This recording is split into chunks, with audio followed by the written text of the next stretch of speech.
Hey guys, I'm Taylor Chu. Today I'm going to show you how to wrap, pack, and ship a banana bread.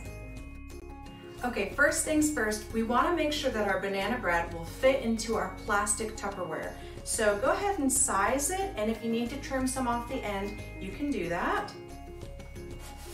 We'll size that again. Perfect. Now you can wrap this in with the others or keep it for yourself.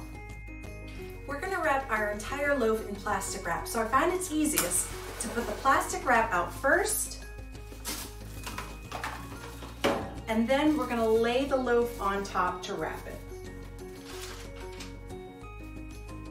In order to maintain moisture inside the package, we're going to add a piece of wax paper, cut it in half to the size of your loaf,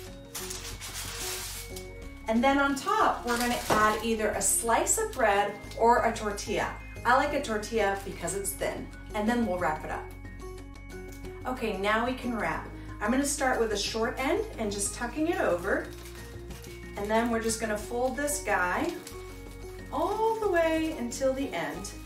If you wanna tuck the ends in as you go, you can do that as well. We want this to be really tight, really secure. If you want to do another layer, that would be okay too. The plastic wrap is to keep the moisture in, and the aluminum foil will keep any weird or odd scents out. As we ship this, we have no idea what it's going to be surrounded by, so we'll just go ahead and wrap this like before.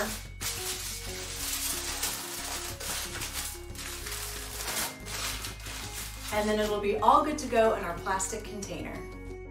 Okay, now we're gonna put our wrapped loaf into our plastic container. As you saw earlier, we cut it so it's a perfect fit, but there's still a little bit of space at the top.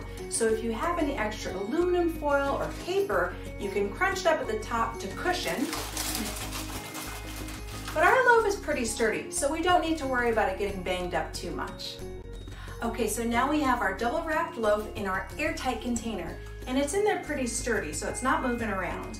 Now you need to find a box that's about the same size as your loaf pan, or find some filling that'll help it from moving around inside your package. This one's almost a perfect fit, so you can see that I'm just gonna need a little bit of filling to keep it secure.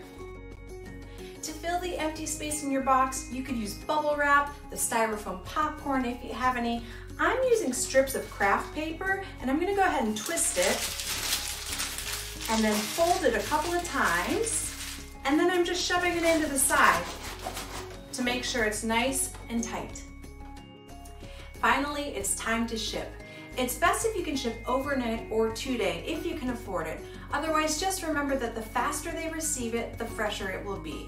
Also consider your elements, where you're sending it to, the climate, and time of year. Shipping might take longer around the holidays. Make sure you're covering up any old packaging if you're reusing a box, and then send it on its way.